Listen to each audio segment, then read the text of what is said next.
पाठीमागचे जे स्पोकन इंग्लिशचे 3 सेशन आपण घेतले त्याच्यामध्ये आपण काय केलं, आपण सुरुवातीला मराठी सेंटेन्सेस बघायचो आणि मग त्याच्यानंतर त्यांचं इंग्रजी जे ट्रान्सलेशन असेल ते बघायचं.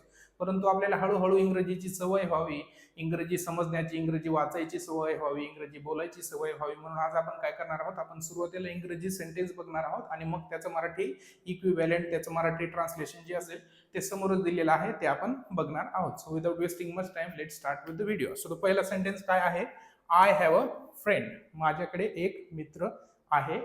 आय हॅव अ जॉब, माझ्याकडे एक नोकरी आहे किंवा मला नोकरी आहे असा त्याचा अर्थ होतो. आय हॅव अ डॉग, माझ्याकडे एक कुत्रा आहे. आय हॅव अ कॅट, माझ्याकडे एक मांजर आहे.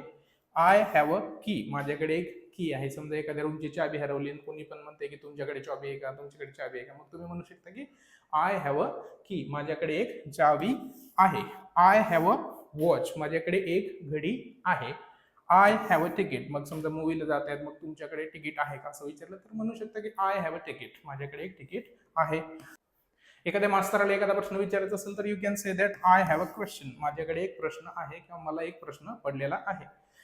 आय हॅव अन आयडिया, माझ्याकडे एक आयडिया आहे. आता आयडियाचा अर्थ तुम्हाला माहितच आहे, कल्पना. एखाद्या गोष्टीच्या बाबतीत जर तुमच्याकडे जर प्रॉब्लेम असेल, म्हणजे तुम्हाला प्रॉब्लेम असेल एखाद्या गोष्टीपासून, तर तुम्ही म्हणू शकता की आय हॅव अ प्रॉब्लेम. काय म्हणणार तुम्ही, I have a problem. The next sentence is I have a plan, माझ्याकडे एक योजना आहे, माझ्याकडे एक प्लॅन आहे.